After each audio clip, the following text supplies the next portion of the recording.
Good evening, Spiritual Center Spokane. Hello, hello, hello. This is Reverend Bonnie. I'm so glad to be with you here tonight. It is another beautiful Tuesday in the city, quite hot, I might add, but also quite beautiful. Spiritual Center Spokane right now is a virtual community where on Tuesday nights I give a talk and we do a spiritual practice together. And I am in process of planning some gatherings in person as well as some upcoming classes.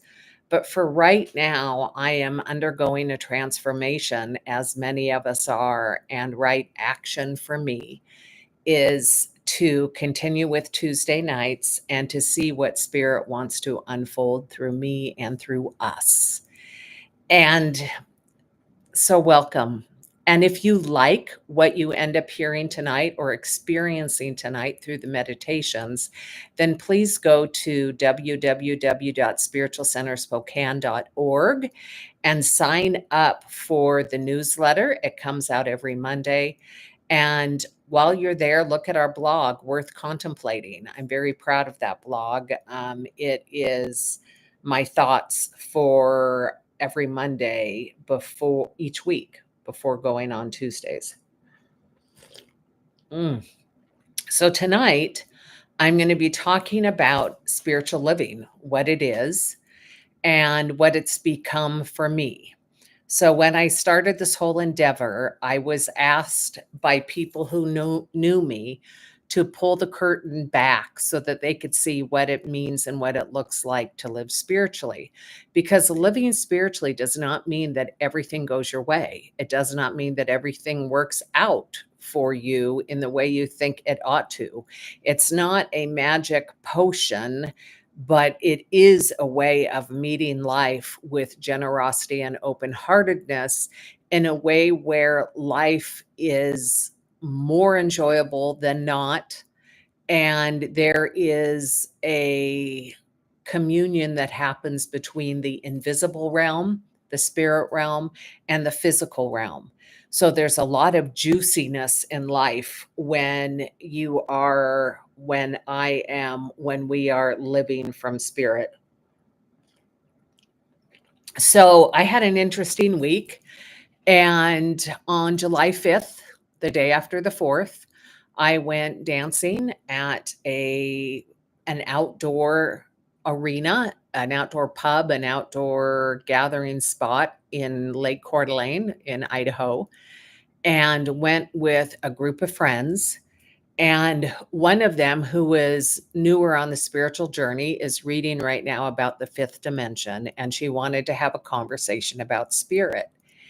And so what she had said to me was what she's gathering is that she should be positive. She should be around only positive people. And she should not put her focus and attention on what's going on in the world, but instead her focus and attention should be on what she wants to create. And that's true, but it's also not true. It is true in that we develop spiritually through where we give our focus, but it's not true that we ignore what is right in front of us. And so many magical thinkers, or the magical thinking realm of consciousness, is one where if I don't pay attention to what is and I just think of what I want, then what is going to transform, shift, and change, and I won't have to deal with it. And there's now languaging in the spiritual world called spiritual bypassing, which is that it is, I am not going to pay attention to what's going on in my physical world. Instead, I'm going to pretend it's not happening and put my energy, my effort into the invisible realm exclusively. And I have found that there are times when focusing solely on the spiritual realm is very beneficial, but it isn't the way we live daily. And let me give you an example of that. On the 4th of July, my neighbor and I went down to Riverfront Park, which is a place in Spokane where fireworks are let off. And we showed up in time to watch the fireworks as well as to walk along the river parkway. And we got there and we stood close to one of the bridges, but kind of in a little cubby area where we were a little bit protected so we could see outward of all of the families and the people and the frivolity that was happening, which was so joy-filled. And we could kind of lean against a fence, which was wonderful. And so as we're doing that, 10 o'clock comes and the fireworks start going off. And there were three beautiful fireworks, one after the other. Bam, bam, bam. And then they stopped. So my attention went from up in the sky where the fireworks were to why did they stop? So my attention went from up to down. And as I looked horizontally, what I saw were thousands of people running. So just all of these families with their baby carriages, with their picnic baskets, young lovers holding hands and just running, and not a lot of old people there, but nevertheless, there was a big span of age ranges that were there to enjoy the fireworks. And right in front of us, to our right, was a gentleman and his family, and he was very actively packing up everything they had unpacked to get ready to run. And my neighbor asked, what's going on? Why the running? And he pointed about 10 feet in front of us and said, that guy right there has a pistol. There's an active shooter, leave. And so I said to my neighbor, we're running. And she said, Bonnie, I can't see. I don't have my glasses. So I took her hand and I said, I have you. I'm not going to leave you. I've got your hand. Let's go down these stairs and across the other bridge. So I pulled her a little bit more than she was probably comfortable with. I later found out she had a bad hip. But having a sore hip is much better than the alternative. So we made it safely out of the way. And it turns out the shooter had a gun, but never shot anyone. He was in a fight with someone who had a knife, and a shot never took off. So that did not happen. And later the fireworks resumed, albeit without us and many others, but they resumed. And one person got trampled over during that stampede. What happened for me during that time was my cortisol kicked in. My body, my physical beingness knew what to do in order to keep me safe. And so the flight kicked in, and I had lots of energy surging through my body. And I was aware of that kick in. And so the following day, I experienced some fatigue. I sat outside in the sun to rejuvenate and to process. And I talked to Divine Spirit, which I always do. And my neighbor is a crazy prayer warrior, just like I am.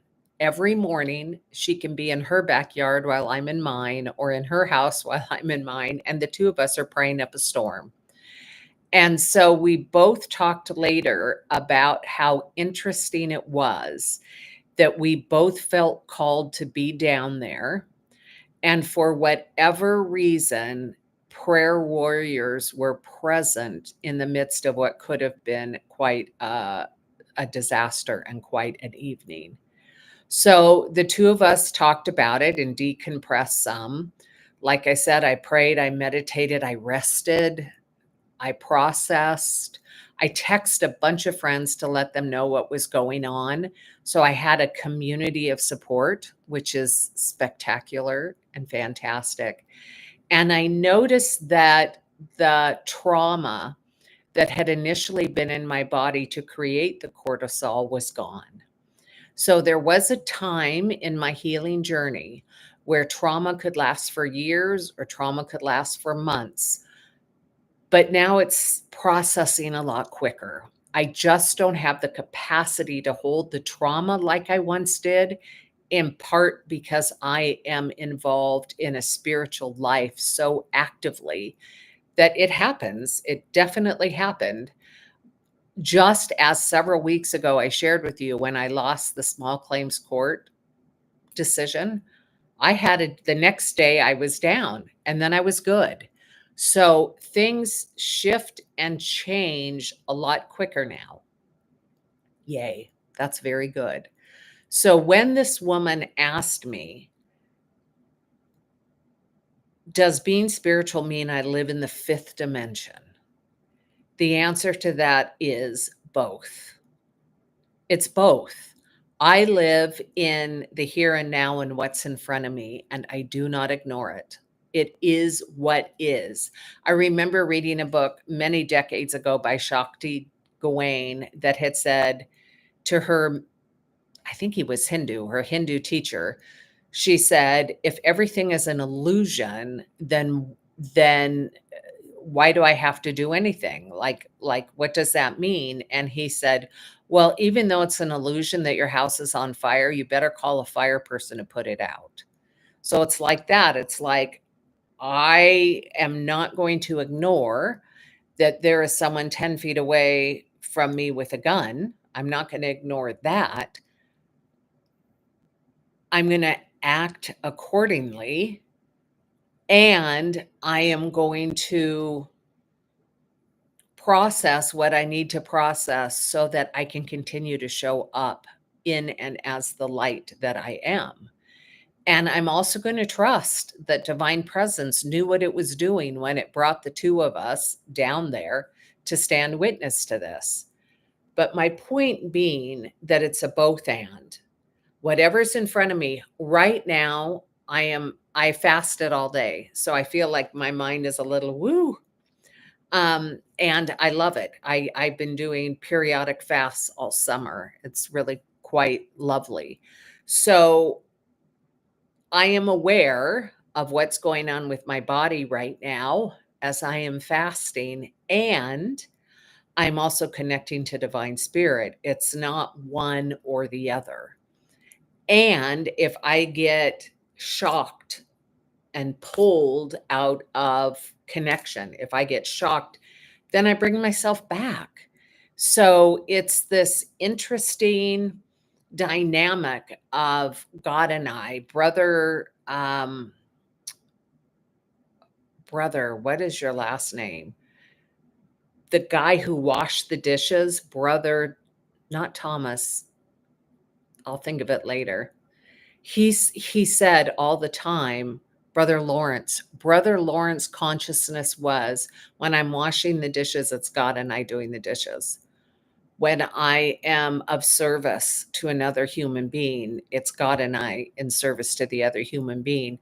That the relationship is between the holy present presence, which means right here, right now, being present, and whatever's going on. So there isn't a separation. And yet, part of the building block of consciousness is to to experience duality and the difference between the human realm and the spiritual realm as the two begin to integrate and the two begin to become one. So the other thing I've shared with you guys before that I love to follow my curiosity, and I've been given big things that are really obvious to me that I'm to follow that are curious. And what I'm curious about right now are life stages. I have just witnessed this last week so many different iterations of life stages that I am aware of, oh, I used to, and oh, I now, and oh, when I was in my 20s, and oh, now I'm not.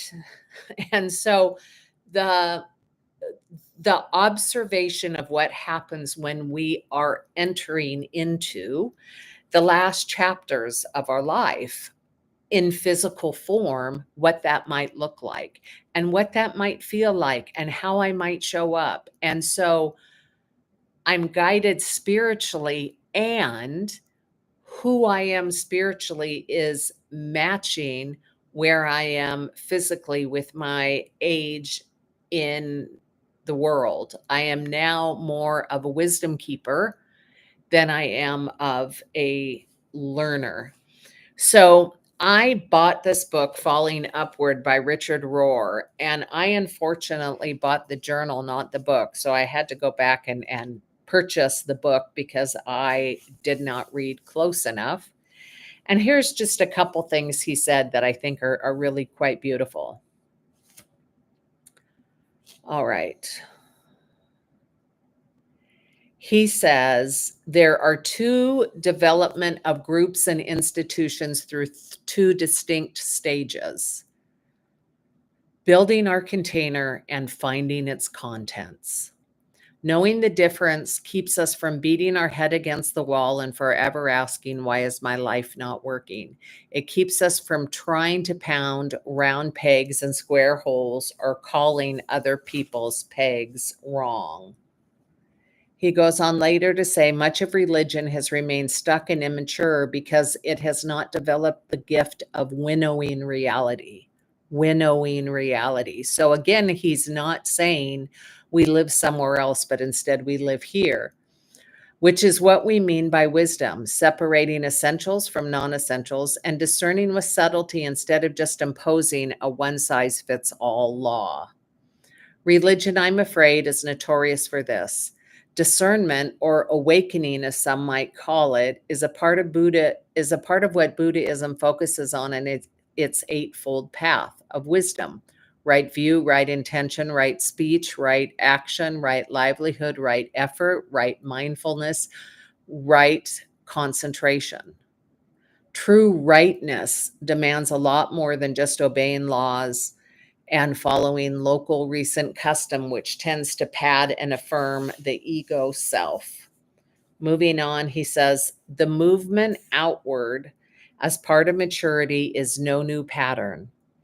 It started with Jesus himself moving to the edge of Judaism, Paul moving to the edge of the new apostolic establishment in Jerusalem, the desert fathers and mothers in the 4th century moving to Egypt, Syria, and Palestine away from the Roman Empire, the nonstop recurrence of religious orders, hermits, anchorites, mystics, reform movements, Protestantism itself, service groups, charismatic movements, and in our time, what some call the phenomena of emerging Christianity.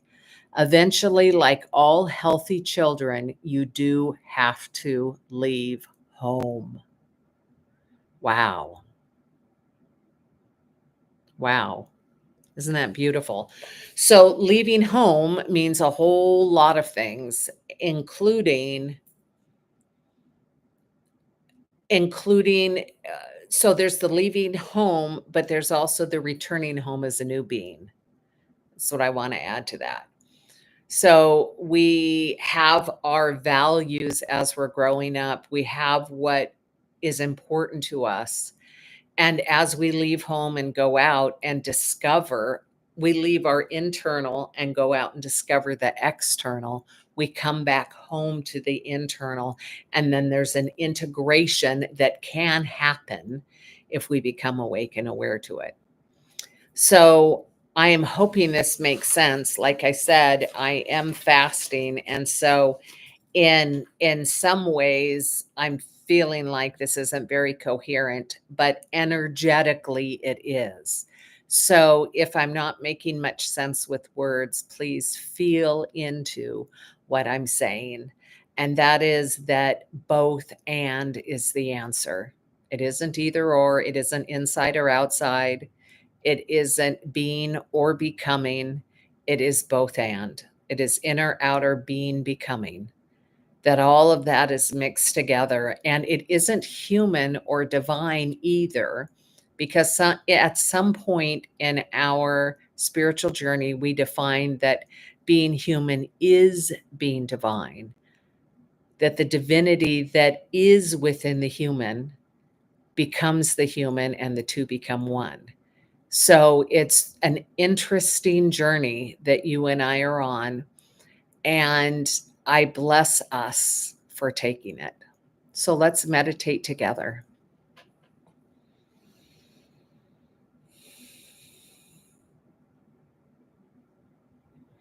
So ever so gently close your eyes. Feel your feet on the ground. Of course, you're driving. If you're driving, you won't be doing this, but feel your feet on the ground.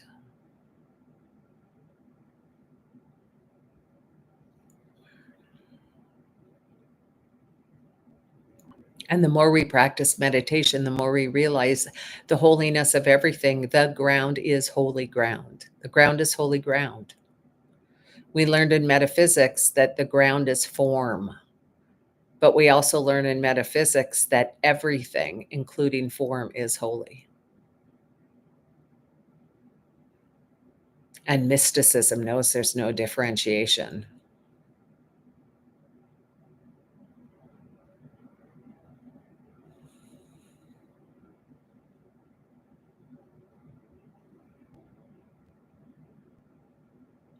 And so, if we need more earth, we place our attention down upon our feet.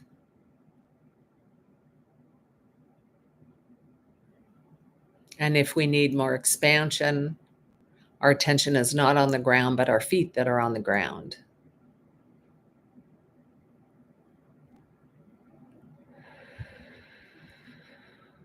And if we're in a state of integration, our attention is on our feet, is on the ground, and is in the space between.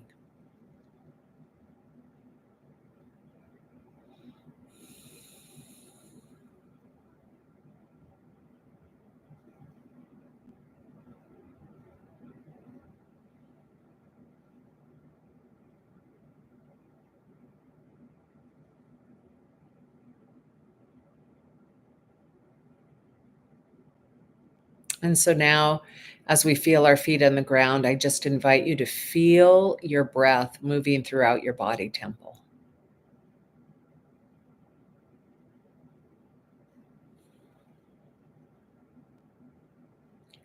And so we have our firm feet or the law, and we have our ever fluent breath or spirit.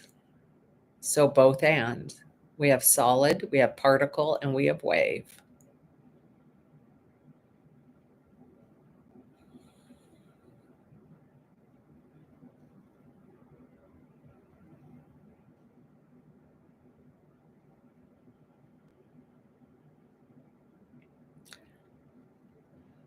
And so I invite you to place your attention upon your heart and feel into this field that we are in together.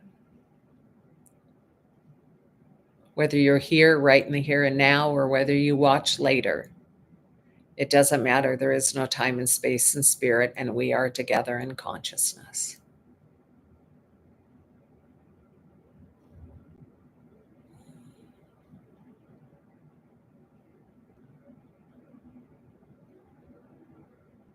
So I'm feeling my solid feet on the ground. I'm feeling my heart open. I'm feeling my breath in movement. Now I'm going to place my attention on my third eye, the space in the center of my forehead.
And I feel into my field, the auric field around me. And I just notice if I can pick up any of my angels or guides in that field.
And so right now I'm feeling my feet on the ground, my breath moving in my body, my heart and my third eye open, and I'm attending to my field around me, and I'm feeling into my field for angelic beings, for guides,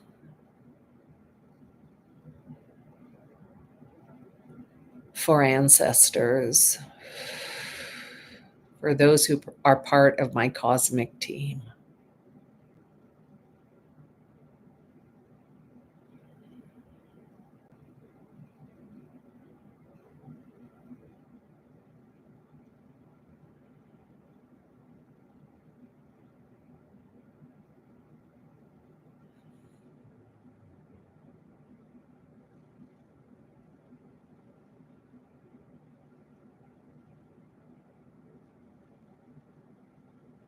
And if I don't feel them, which I do, but if you aren't feeling them, it doesn't matter. It's the practice.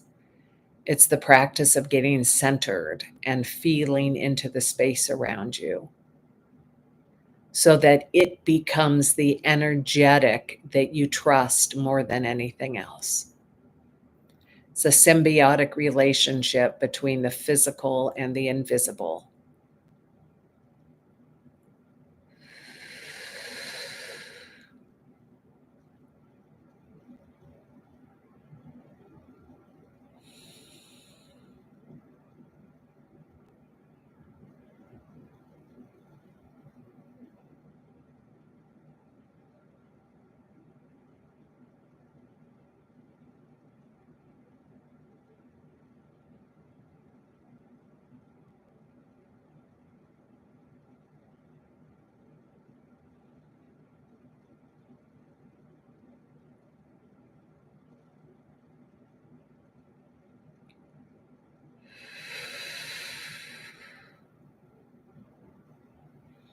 Mm.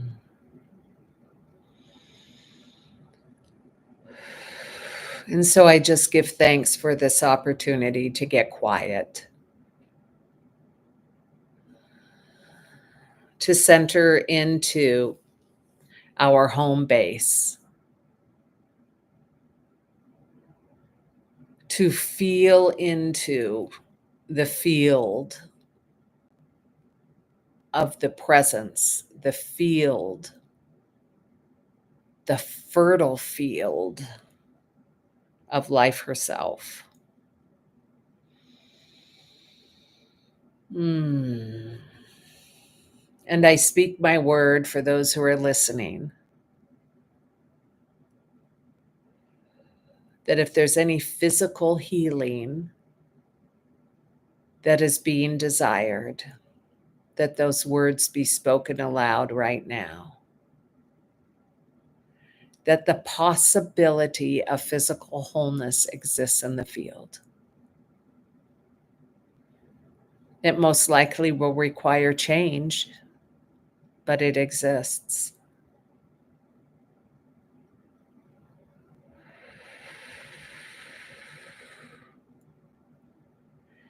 And if there is a desire for more wealth, for financial support, it too exists in the field. And you may have to change, become a person that can give and receive, follow creative ideas,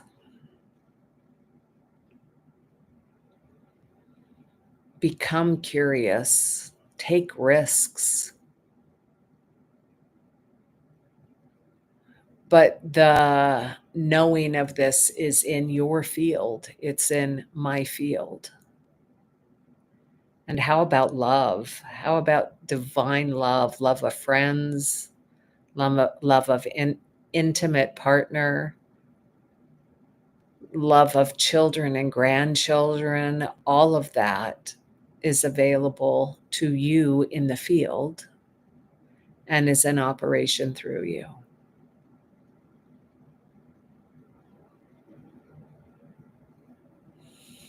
Right work, get quiet, pray, and move your feet.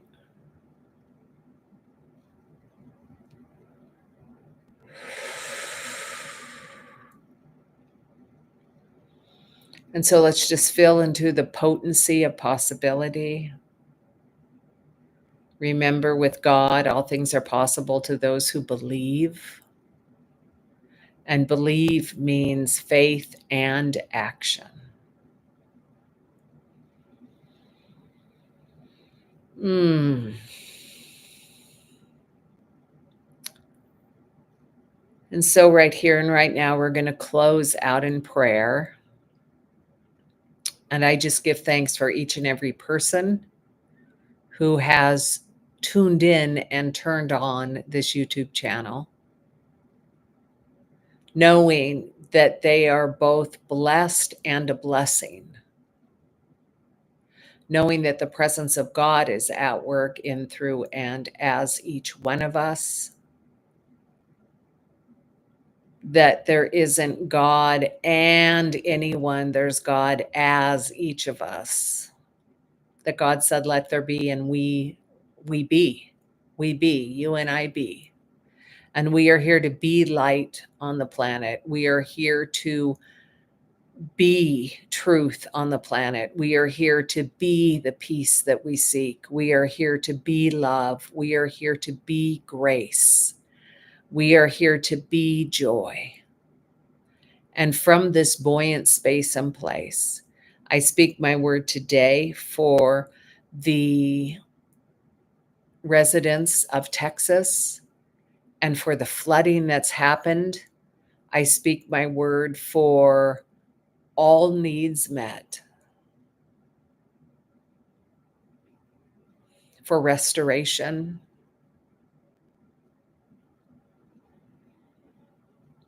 for sufficiency of everything: care, support, physical needs, emotional needs, spiritual accessibility, prayers, connection, touch, food, all of it, doctors. That there is a reparation, a restoration going on. I love to say God is in the restoration business.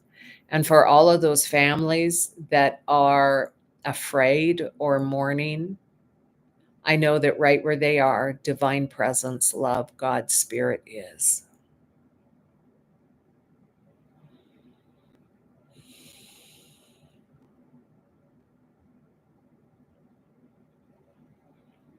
And so I just give thanks for each and every one of us who came together tonight in order to remember who we are and what we're about.